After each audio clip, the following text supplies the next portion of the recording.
Hello everyone, আজ আমরা previous year 2012 এর ডব্লিউবিপিএসসি অ্যাসিস্ট্যান্ট হিসেবে যে রিক্রুটমেন্ট হয়েছিল ফিজিক্সের টোটাল 100 কোশ্চেন এসেছিল।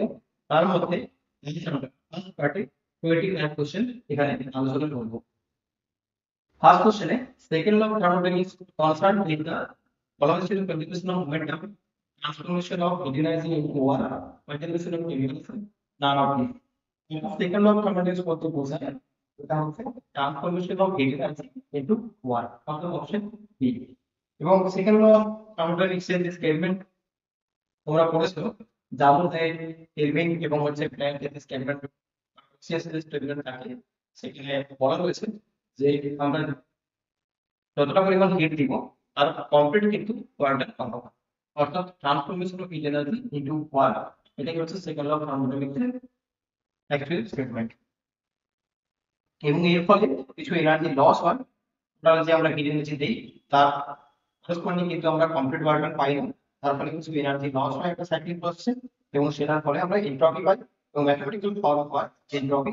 সেকেন্ড লয়ের এটা ম্যাথমেটিক্যাল ফর্ম, এটা হচ্ছে dS equal to change of entropy equal to y, change of heat under হচ্ছে টেম্পারেচার অফ দ্য সিস্টেম। এবং রিভার্সিবল প্রসেসের ক্ষেত্রে চেঞ্জ অফ এনট্রপি 0 হয়, রিভার্সিবল প্রসেসের ক্ষেত্রে চেঞ্জ অফ এনট্রপি পজিটিভ হয়। Second question है the maximum possible efficiency of an engine one by দুটো টেম্পারেচার বলা হয়েছে এবং এটি হাই টেম্পারেচার এটা হচ্ছে লো টেম্পারেচার। এখানে হিট ইঞ্জিন বলা হয়েছে, তো হিট ইঞ্জিন বলতে আমরা কার্বন ইঞ্জিন নিতে পারি, এবং কার্বন ইঞ্জিনের ক্ষেত্রে দুটো রিজার্ভার থাকে, একটা সোর্স এটা হচ্ছে সিঙ্ক, এবং সোর্স থেকে হিটটা আসছে Q1, এর ফলে কিছু আমরা ওয়ার্কিং পাবো, আর সিঙ্কে যে পরিমাণ হিটটা অ্যাবজর্ব করছে সেটা হচ্ছে Q2। এবং সোর্সের টেম্পারেচার বেশি হয় সিঙ্কের থেকে, তার করসপন্ডিং কার্বন ইঞ্জিনের যে এফিসিয়েন্সি আছে সেটা কিন্তু এটা ইকুয়াল টু কি হয় 1 মাইনাস T2/T1। এখানে T2 হচ্ছে সিঙ্কের টেম্পারেচার অর্থাৎ লোয়ার টেম্পারেচার, আর T1 হচ্ছে হায়ার টেম্পারেচার বা সোর্সের টেম্পারেচার। এবার এখানে যে টেম্পারেচার গুলো দেওয়া ছিল সেগুলি কেলভিনে ট্রান্সফার করা হয়েছে, তার ফলে আমাদের যে মান আসছে 0.68, এটা আসছে এফিসিয়েন্সি। আর এফিসিয়েন্সি সবসময় পার্সেন্টেজে ক্যালকুলেট করতে হয়, তার জন্য এখানে নিয়ার অ্যাবাউট যে অ্যানসার আসছে সেটা হচ্ছে 67%। পরের কোশ্চেনে চাওয়া হয়েছিল ratio of the slope of the additive curve and isothermal curve, অর্থাৎ অ্যাডিটিভ কার্ভের ক্ষেত্রে যে স্লোপ এবং আইসোথার্মাল কার্ভের ক্ষেত্রে যে স্লোপ সেই দুটো রেশিও কি হবে। দেখো, আইসোথার্মাল প্রসেসের ক্ষেত্রে যে ক্যারেক্টারিস্টিক ইকুয়েশন হয় সেটা হচ্ছে PV ইকুয়াল টু কনস্ট্যান্ট, আর অ্যাডিটিভ প্রসেসের ক্যারেক্টারিস্টিক ইকুয়েশন হচ্ছে PV equal gamma equal to constant, এবং গামা যেটা হচ্ছে CP/CP। এবার স্লোপ যদি বের করতে হবে তাহলে dT/dt সেটা আসবে -P/V। আমি এখানে ম্যাগনিটিউড নিয়েছি, তো সিমিলার অ্যাডিটিভ প্রসেসের ক্ষেত্রে ম্যাগনিটিউড নেওয়ার ফলে dT/dt স্লোপ আসছে কত, গামা P/V। এবং এখানে স্লোপ বলতে এদিকে P রয়েছে, এদিকে V, তাহলে কিন্তু দেখো দুটো যদি রেশিও করা হয় অ্যান্টিবায়োটিক আর হচ্ছে আইসোথার্মাল রেশিও চাওয়া হয়েছে, তাহলে কিন্তু চলে আসছে ইকুয়াল টু কত, গামা। এবং এটা যদি আইসোথার্মালের ক্ষেত্রে পিভি ডায়াগ্রাম হয়, তো তাহলে হচ্ছে কি অ্যান্টিবায়োটিকের ক্ষেত্রে কি হবে, কি হবে, অ্যান্টিবায়োটিকের কার্ভটা কিন্তু একটু বেশি খারাপ হয় আইসোথার্মালের থেকে, কারণ গামার মান একের থেকে বেশি নেই। তাহলে এই কোশ্চেনে অ্যান্সার কিন্তু গামা। তারপরে কোশ্চেনে বলা হয়েছিল in irreversible process the value of change of entropy. তবে এখানে বললাম সেকেন্ড লতে থার্মোডাইনামিক্সে কি হয়, ইরিভার্সিবল প্রসেসের ক্ষেত্রে আমরা জানি যে চেঞ্জ অফ এনট্রপি অলওয়েজ কি হয়, always greater than 0 or positive, তার মানে increases. The first law of thermodynamics states equal system can be what, system has pressure, system has temperature, heat is a form of energy। অবশ্যই calculation form হয়ে যাবে T equal to আমরা কিছু পরিমাণ hit দিলে তাহলে কি হয়, সেটা দুটি কাজে ব্যবহৃত হতে পারে। একটা হচ্ছে ইনফ্লুয়েন্সি চেঞ্জ করে, আর হচ্ছে আমরা কিছু পরিমাণ ওয়ার্ক ডান ট্রান্সফার হয়ে যাবে দুটি করে পাওয়া। তার মানে ফার্স্ট ল এর যে স্টেটমেন্ট সেখানে পরিষ্কার বোঝা যাচ্ছে যে heat is a form of energy, অর্থাৎ অপশন ডি কারেক্ট। তারপরে কোশ্চেনে the change in entropy of liquid when it is converted into the vapor is given to কি হবে। দেখো, এটা বলার আগে আমরা এখন ডিসকাশন করে নিচ্ছি যে যখন স্টেট চেঞ্জ হয়ে যায় তখন কিন্তু ডেল এস কি হয়, ml বাই টি হয়। তখন হচ্ছে দেখো change of area of equal to হচ্ছে ডেল কিউ বাই হচ্ছে t, second by mathematical problem. আর ডেল কিউ ইকুয়াল টু আমরা লিখতে পারি যখন স্টেট চেঞ্জ হয়ে যাচ্ছে, যখন স্টেট চেঞ্জ হয়ে যাবে তখন কিন্তু ডেল কিউ ইকুয়াল টু বা ml বাই হচ্ছে টি। এই এখানে হচ্ছে লেখা এখানে। এবার ধরো তুমি লিকুইড থেকে ভ্যাপর হচ্ছে বা সলিড থেকে লিকুইড হচ্ছে, তার মানে স্টেট চেঞ্জ হচ্ছে বা স্টেট চেঞ্জ হচ্ছে। তো যখন স্টেট চেঞ্জ হবে তখন হয়ে যাবে del is equal to m l by t. আর যখন স্টেট সেম থাকে, ধরো নাও প্রথমে 100 ডিগ্রি সেন্টিগ্রেড জল ছিল, সেটা 0 ডিগ্রি সেন্টিগ্রেড হয়েছে, এই যে 0 ডিগ্রি সেন্টিগ্রেড জল ছিল, 0 ডিগ্রি সেন্টিগ্রেড থেকে 100 ডিগ্রি সেন্টিগ্রেড জল হয়েছে। স্টেট চেঞ্জ হচ্ছে না, জল উঠতে বাড়িয়ে গেছে, আর লিকুইড তো লিকুইড স্টেট হয়েছে। তখন কি হয়, যখন স্টেট চেঞ্জ হয় না তখন কিন্তু ইলেকট্রন চেঞ্জের ফর্মুলা হচ্ছে FC ln E2 by T1, এবং যেটা T2 হচ্ছে ফাইনাল টেম্পারেচার এবং হচ্ছে ইনিশিয়াল টেম্পারেচার, আর সি হচ্ছে স্পেসিফিক হিটার। এবার দেখো কোশ্চেনে কি দেওয়া হচ্ছে। কোশ্চেনে বলেছে যে जब এগুলোকে বের করতে, যখন কি হয়েছে না liquid it is converted into vapour, liquid থেকে ভ্যাপর হয়ে গেছে, তার মানে এখানে কিন্তু ফেজ চেঞ্জ হয়ে গেছে বা ফেজ চেঞ্জ হয়েছে, লিকুইড থেকে ভ্যাপর হয়ে গেছে, তার মানে স্টেট চেঞ্জ হয়েছে, স্টেট চেঞ্জ হয়েছে, তার মানে এর টি হবে, চেঞ্জ হবে, অর্থাৎ অপশন সি। নেক্সট কোশ্চেন বলছে if del u and del w represent the increase in internal energy and the water by the system respectively in a thermodynamical process, একটা thermodynamical process এর ক্ষেত্রে del u এবং del w যা হয় তাই বলেছে। এবার এখানে বলা হয়েছে যে কোন স্টেটমেন্টটা ঠিক হবে। দেখো ফার্স্ট এর যে ম্যাথমেটিক্যাল ফর্ম হয়ে থাকে সেটা হচ্ছে dq ইকুয়াল টু হয় du প্লাস dw, অর্থাৎ আমরা কিছু পরিমাণ ভিত্তিতে সেটা দুটি কাজে ব্যবহৃত হয়, একটা হচ্ছে ইন্টেন্সিটি চেঞ্জ এবং হচ্ছে কিছু পরিমাণ আমরা ওয়ার্ক পাই। তাহলে এখানে del q equal to del u plus del w equal two mathematical form first হয়, তাহলে সেটা যদি আমরা ইউজ করি, মানে অপশনের দিকে তাকিয়ে দেখো, অপশনের ফার্স্ট অপশন যদি চেক করি তাহলে এখানে কিন্তু বলা আছে অ্যাডিটিভ প্রসেস। তাহলে অ্যাডিটিভ প্রসেসের ক্ষেত্রে কি হয়, হিট কিন্তু কনস্ট্যান্ট থাকে, তার মানে del q equal to 0। তাহলে এই ম্যাথমেটিক্যাল যে লটা ছিল, ফার্স্ট লয়ের যে রুটটা ছিল, অর্থাৎ ইকুয়েশনটা পেয়েছিল, সেখানে del q equal to 0 বসিয়ে দিতে পারি, তাহলে আমরা পেয়ে যাচ্ছি কিন্তু del w equal to minus, অর্থাৎ ফার্স্ট অপশনটা কিন্তু ঠিক রয়েছে। অর্থাৎ অ্যাডিটিভ প্রসেসের ক্ষেত্রে change of internal energy equal to কিন্তু minus of change of work. আর পরের অপশনে দেখো কি বলেছে, del w equal to del u, এটা তো আসছেই না, এটা মাইনাস আসছে, কারণ এই অপশনটা হবে না। থার্ড অপশনে বলেছে আইসোবারিক প্রসেস, আইসোবারিক প্রসেসের ক্ষেত্রে কি হয়, ই কনস্ট্যান্ট হয়, তার মানে dp ইকুয়াল টু 0, বাট এখানে dp তো আসছেই না, dq ইকুয়াল টু যখন তুমি লিখছো, তার মানে কি হবে না del q equal to del u plus d of del p, এটা থাকছে কিন্তু, কিন্তু এখানে বলেছে যে আইসোবারিক প্রসেসের ক্ষেত্রে del w সমান কি হয়ে যাবে, শুধু del u আসবে, তো এমনটা হচ্ছে, তাই না? তো ডেল্টা w এবং ডেল্টা q ইকুয়াল টু কিন্তু ডেল্টা q ও থাকছে, তার মানে এই দুটো অপশন খুব কারেক্ট নয়। পরের question, it cannot flow by itself from a body at lower temperature to a body at high temperature, এটি স্টেটমেন্ট অফ অর কনসিকুয়েন্স কোন ল অফ থার্মোডাইনামিক্সের যা হয়েছে, first law, second law, conservation of momentum, conservation of mass. দেখো এটা হচ্ছে second law এর statement, এটা হয়ে থাকে গসিয়াস স্টেটমেন্ট, তারপর এখানে আছে হচ্ছে option B. During an adiabatic process, the cube of pressure is found to be inversely proportional to the whole power of the volume. অর্থাৎ কোশ্চেনে বলা হয়েছে যে একটা প্রসেসের ক্ষেত্রে, অ্যাডিয়াবেটিক প্রসেসের ক্ষেত্রে দেখা যাচ্ছে P over Q equal proportional to 1 by T over 4, এর কোনো একটা টেন্ডেন্সি মেইনটেইন করছে। তাহলে বলছে then the ratio of the precipitability, তাহলে যা হয়েছে এই অ্যাডিয়াবেটিক প্রসেসের ক্ষেত্রে গামার ভ্যালু কি হবে, প্রেসিপিটেবিলিটি রেশিও মানে গামা সিভি বাই সিভি হয়, তার ভ্যালুটা চাওয়া হয়েছে। দেখো এখানে যেহেতু বলা গেছে P over Q is proportional to 1 by D over 4, তাহলে কিন্তু আমরা যদি এটাকে সরল করি তাহলে কি যাচ্ছে, আমার 2 d ওভার 4 ইকুয়াল টু কিন্তু কনস্ট্যান্ট। এবার দেখো আমরা যদি ইন জেনারেল যে ইকুয়েশন হয় অ্যাডিয়াবেটিক প্রসেসের ক্ষেত্রে, যে ক্যারেক্টারিস্টিক ইকুয়েশন হয়, equal to the power gamma equal to constant, এর সঙ্গে কম্পেয়ার করতে চাই, কারণ আমাদের গামা প্রয়োজন, তাহলে কিন্তু আমরা এটাকে লিখতে পারি এখান থেকে p of v over 4 by 3, সেটাও কি হবে, একটা কনস্ট্যান্টই হবে। এবার এটাকে আমরা দিয়ে দিচ্ছি এক নম্বর ইকুয়েশন, আর এটা আমাদের অলরেডি নন রেজাল্ট, তাহলে এই দুটো রেজাল্ট কি যদি আমরা কম্পেয়ার করি তাহলে কিন্তু গামার ভ্যালু পাচ্ছি 1.33, অর্থাৎ অপশন বি কারেক্ট অ্যান্সার। পরের কোশ্চেনে বলছে 2 moles of monoatomic gas are mixed with 1 mole of diatomic gas। তাহলে বলছে যে এই যে মিক্সারটা হচ্ছে সেখানে মোলার প্রেসিপিটেটের যে রেশিও অর্থাৎ গামা ভ্যালু কি হবে। তো দেখো precipitate at constant volume CV equal to যে ফর্ম হয়ে থাকে সেটি হচ্ছে summation over of Ni CBI, অর্থাৎ Ni এখানে হচ্ছে মোল ফ্র্যাকশন আর CBI হচ্ছে প্রেসিপিটেট at constant volume। তাহলে কি বলা হয়েছে 2 moles monoatomic gas, আসলে মিক্সার হচ্ছে কি 1 মোল ডায়াটমিক গ্যাস। তাহলে দেখো এখানে মোল ফ্র্যাকশন কিন্তু মনোঅ্যাটমিক গ্যাসের ক্ষেত্রে হচ্ছে 2/2 + 1 এবং মনোঅ্যাটমিক গ্যাসের ক্ষেত্রে Cp হচ্ছে 3/2 আর হয়।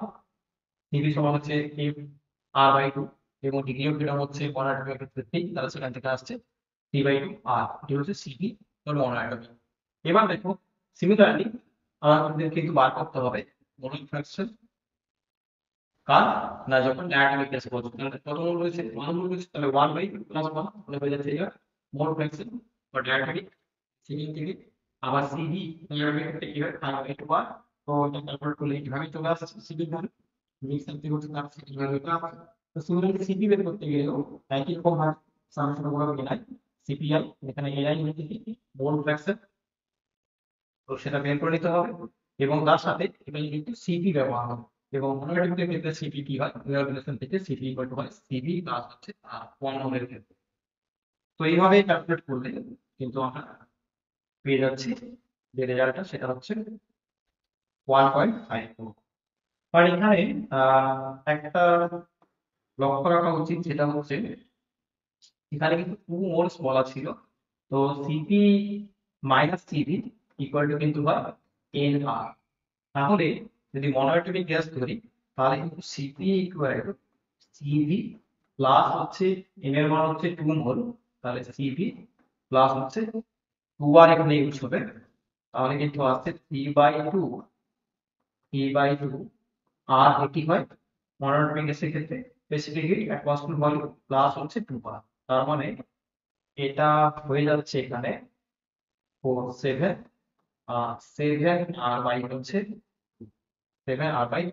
আর এটা কিন্তু এখানে ডায়ার ক্ষেত্রে সেটা কিন্তু হয়ে যাচ্ছে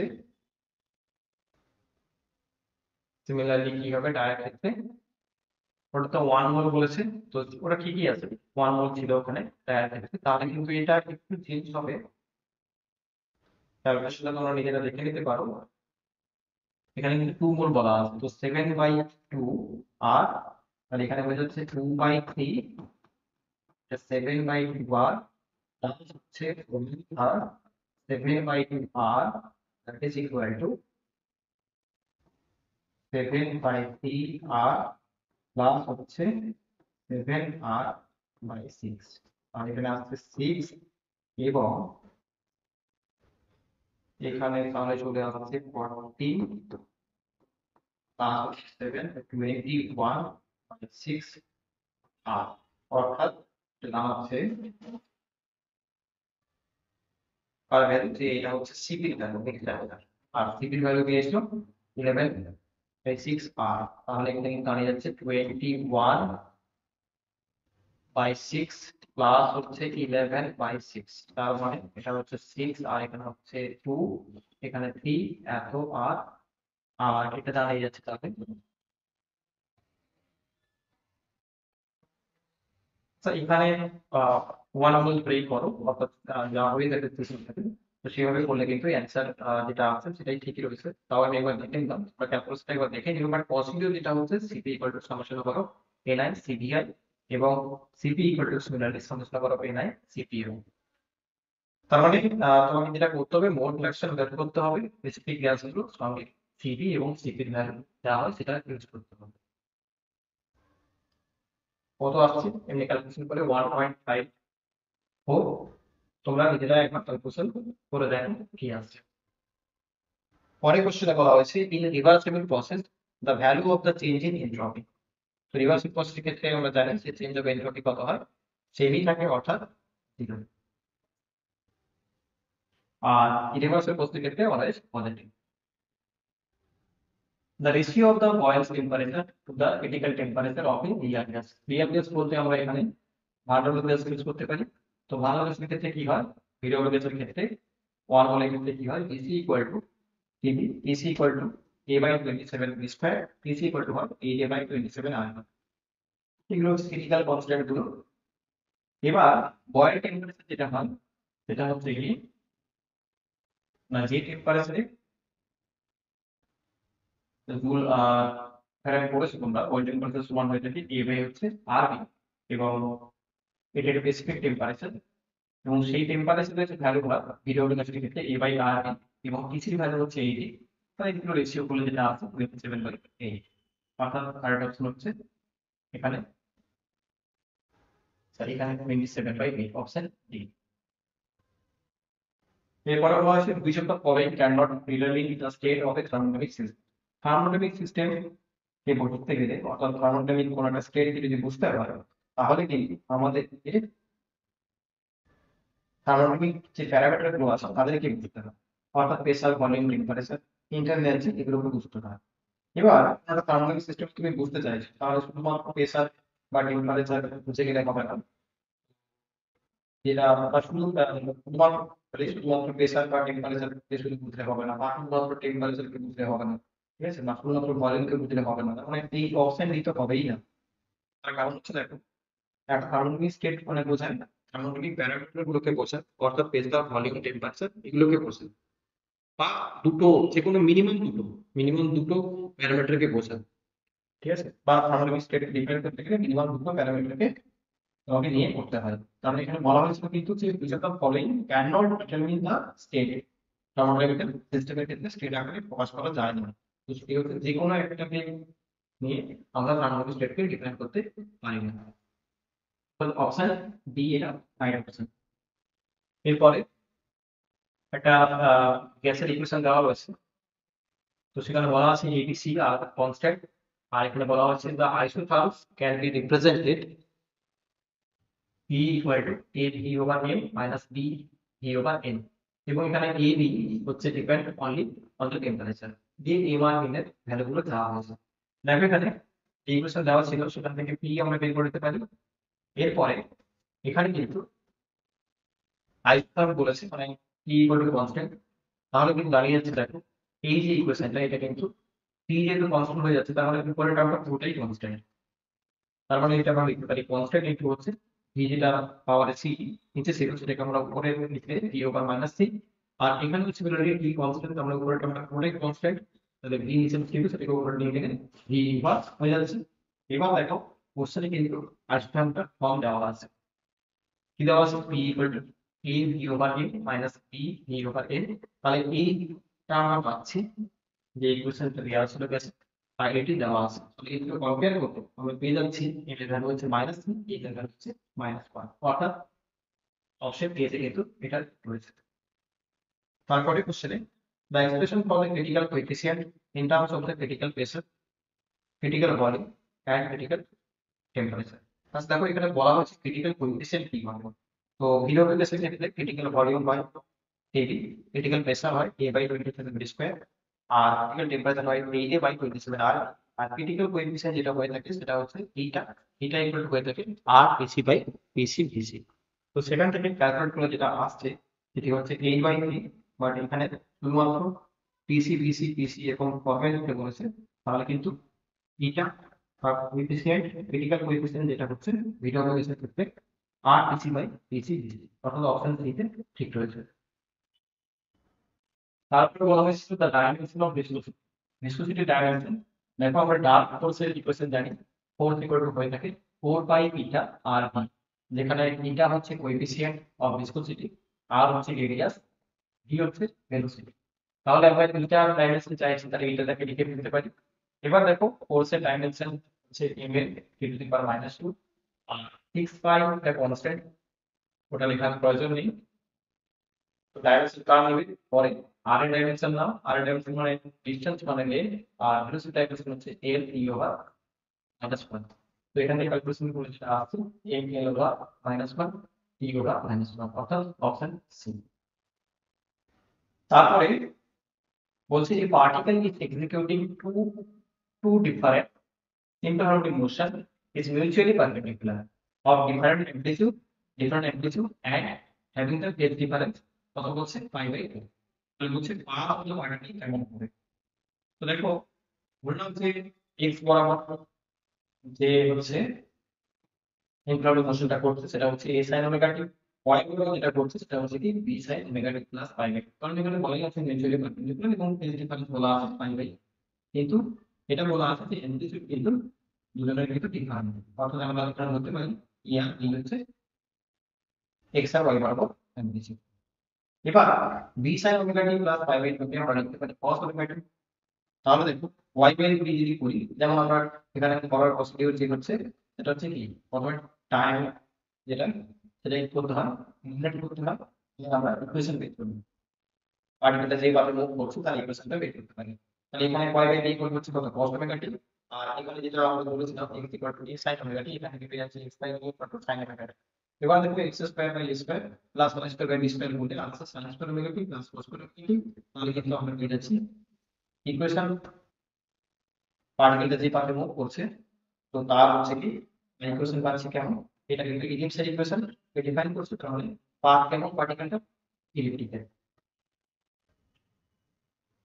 পরের কোশ্চেনে বলছেন the ratio of the longitudinal strain the lateral strain of a wire is called কি হবে। দেখো পয়সন রেশিও যেটা সিগমা হয়ে থাকে, সিগমা সমান হয়ে থাকে ল্যাটেরাল স্ট্রেন বা হচ্ছে লংগিটুডিনাল স্ট্রেন, এবং এখানে একটা মাইনাস সাইন হচ্ছে, মাইনাসটা এই কারণে ইউজ হয় যে একটা বাদে একটা কমবে, অর্থাৎ তুমি ধরো নাও একটা তার কি তুমি সিঙ্গেল মনে করো তুমি একটা নিচে বাঁকড়া দিয়ে ঝুলিয়ে দিয়েছো, তাহলে তুমি লেন্থ চেঞ্জ আছে, লেন্থ ইনক্রিজ করো তার ডায়ামিটার কি হবে কমে যাবে, স্প্রিংও তুমি ভাবতে পারো। তার মানে হচ্ছে কি যে এই যে তার লেন্থ বরাবর যে চেঞ্জ হচ্ছে সেটা হচ্ছে বলা হয় লংগিটিউডিনাল চেঞ্জ, অর্থাৎ চেঞ্জ অফ লেন্থ বাই হচ্ছে অরিজিনাল লেন্থ। আর ল্যাটেরাল স্ট্রেন বলতে বোঝায় যে তার ডায়ামিটার বরাবর কি হচ্ছে বা এই যে তার রেট বরাবর কতটা চেঞ্জ হচ্ছে, সেটা কিন্তু যখন তুমি লেন্থ বেড়ে যাবে তখন কিন্তু ল্যাটেরাল স্ট্রেনটা কি আসবে কম আসবে না কমতে থাকবে, অর্থাৎ তার লেন্থ বরাবর কি হবে কমে যাবে, তার জন্য নেগেটিভ সাইডে ইউজ করা হয়। এবং অনেক সময় পয়সা রেশিও পেয়েছি যেটা করা হয় থাকে থিওরিটিক্যাল যে রেঞ্জটা হয় সেটা হচ্ছে -1 থেকে 0.5, আর প্র্যাকটিক্যালি 0 থেকে 0.5, অর্থাৎ নেগেটিভ আসে না, এটি হচ্ছে প্র্যাকটিক্যাল রেঞ্জ পয়সা রেশিও। বাট এখানে অ্যান্সার কি হবে, দেখো এখানে কোশ্চেনে কিন্তু চাওয়া হয়েছিল the ratio of the longitudinal strain at lateral strain, মানে উল্টো চাওয়া হয়েছে, তো এটা পয়সা রেশিও তো হবেই না, মডুলাস অফ রিজিডিটি এটাও হবে না, কমপ্রেসিবিলিটিও হয় না, তখন নাও হবে কারেক্ট অ্যান্সার। যদি উল্টোটা চাইতো তাহলে কিন্তু কোশ্চেন রেশিও হতো। Question number 19. The ratio of the radii of two spheres is 1:2. When they are dropped in a viscous liquid, the ratio of their terminal speed কি হবে। দেখো টার্মিনাল ভেলোসিটি একটি ফর্মুলা রয়েছে, যেটি হচ্ছে 2/9 r square g sigma minus rho by হচ্ছে এটা, যেখানে r হচ্ছে রেডিয়াস অফ দ্য স্পিরিট আর সিগমা কি হয় ডেনসিটি অফ দ্য স্পিয়ার হয়ে থাকে, এবং রো হচ্ছে ডেনসিটি অফ লিকুইড, আর এটা হচ্ছে ভিসকোসিটি অফ দ্য লিকুইড। ধরো এখানে একটা বডি আছে বা একটা স্পিয়ার আছে, তো সেখানে স্পিয়ারের যে ডেনসিটি সেটা হচ্ছে কি সিগমা, এটি হচ্ছে সিগমা, আর লিকুইডের যে ডেনসিটি সেটা হচ্ছে রো, লিকুইড ডেনসিটি হচ্ছে রো, আর এটা হচ্ছে ভিসকোসিটি অফ দ্য লিকুইড। এবার দেখতেই পাচ্ছ যে টার্মিনাল ভেলোসিটি ডিপেন্ড করছে আর এর সঙ্গে কিন্তু ডাইরেক্টলি প্রপোর্শনাল, হচ্ছে প্রপোর্শনাল, এবং আর স্কয়ার এর সঙ্গে এখানে জি হচ্ছে কনস্ট্যান্ট, সিগমা ধরনা হচ্ছে যে স্পিয়ারের যে ডেনসিটি সেটা সমান, এবং রো যেটা সেটাও কি না সমান, আর হচ্ছে এন হচ্ছে এটা হচ্ছে কি এটাও কনস্ট্যান্ট, তার মানে এখানে ভি যেটা সেটা কিন্তু ডিপেন্ডেন্সি আসছে আর স্কয়ার, অর্থাৎ এবং সাথে বলা আছে যে রেশিও যেটা এটা হচ্ছে r1/r2 ইকুয়াল টু হচ্ছে হাফ। তাহলে টার্মিনাল ভেলোসিটি রেশিও যদি আমরা করে দেখি তাহলে আসবে কত 1/3, কারণ এটা যেহেতু আমরা দেখতে পাচ্ছি যে ডাইরেক্টলি প্রপোর্শনাল স্কয়ারের সঙ্গে, যেহেতু r1:r2 দেওয়া আছে 1:2, তাহলে তার স্কয়ার হয়ে যাচ্ছে, তারপরে 1/4 হচ্ছে correct answer. A satellite of mass m is moving in a circular orbit of radius r. The angular momentum of the satellite with respect to the center of the orbit e হবে। দেখো এখানে gravitational যে force সেটাই কিন্তু provide করছে কি centripetal ফোর্সের সঙ্গে ইকুয়াল। অর্থাৎ গ্র্যাভিটেশনাল ফোর্স আর এবং মাসের মাস অফ স্যাটেলাইট এন্ড হচ্ছে কি আর এর মধ্যে যেটা সেটা হচ্ছে জি অফ এম এম বাই হচ্ছে আর স্কয়ার। এবার এটা সমান হচ্ছে কার সঙ্গে সেন্ট্রিপিটাল ফোর্সের সঙ্গে, যেটা হচ্ছে এম স্কয়ার বাই আর। তো এখান থেকে আমরা কি পেয়ে যাচ্ছি, কোশ্চেনে দেওয়া হয়েছে অ্যাঙ্গুলার মোমেন্টাম কি হবে। অ্যাঙ্গুলার মোমেন্টাম যেটা হয় এল ইকুয়াল টু হচ্ছে আর cos বি। এবার সেটাকে যদি আমরা এমনি ভ্যালু দিয়ে লিখি তাহলে হচ্ছে কি জাস্ট ম্যাগনিটিউড নেই, তাহলে এম ভি আর। তো ভিটা আমরা এখানে পেয়ে গেছিলাম, তো ভি বসিয়ে দিয়েছি। তারপরে এখানে পাচ্ছি কি M of root under of G M R. But এখানে অপশন যেগুলো দেওয়া ছিল সেগুলোর সঙ্গে মিলছে না। তো খানিকটা মিলছে যেটা সেটা হচ্ছে অপশন সি, বাট এখানে একটা টু প্রেজেন্ট আছে, তো টুটা হবে না, এটাই রাইট অ্যান্সার হবে small a root under G M R. According to Moseley law, the frequency of the characteristic X-ray is related to the atomic number to the target element. দেখো Moseley law characteristic X-ray ক্ষেত্রে যেটা হয়ে থাকে root over of mu equal to E of Z minus E। এখানে Z হচ্ছে atomic number of the target element হয়ে থাকে আর mu হচ্ছে characteristic X-ray হচ্ছে frequency। এবার এখানে দিয়েছে এই frequencyটা কি হবে, তো লটা হচ্ছে গিয়ে root under of mu equal to A of Z minus E। এবার AB হচ্ছে কনস্ট্যান্ট, তাহলে বুঝতেই পারছো নিউ ইকুয়াল টু যদি আমরা বলতে চাই তাহলে এই রুটটাকে উঠাতে হবে। নিউ ইকুয়াল টু হয়ে যাচ্ছে কিন্তু এ স্কয়ার জেড মাইনাস বি এর হোল স্কয়ার, তার মানে এর সঙ্গে কিন্তু স্কয়ারের সঙ্গে হচ্ছে কি ডিপেন্ডেন্সি রয়েছে। এবি তো কনস্ট্যান্ট, তাহলে nu equal to Z square বলতে পারো, আর nu is proportional to Z square. The magnetic moment of an electron of mass m, একটা ইলেকট্রন আছে তার মাস হচ্ছে m, তার ম্যাগনেটিক মোমেন্ট চাপ হচ্ছে এবং অ্যাঙ্গুলার মুভমেন্ট যদি জি হয় তাহলে অ্যাঙ্গুলার মুভমেন্ট যে ম্যাগনেটিক মুভমেন্ট চাইছে জে এর সমান। দেখো ম্যাগনেটিক মুভমেন্ট সমান হয় mu mu equal to by I into A. I হচ্ছে কারেন্ট, তাহলে আর এ হচ্ছে এরিয়া। তো কারেন্ট কে লিখে যায় চার্জ বাই হচ্ছে টাইম পিরিয়ড, তাহলে ই বাই টি।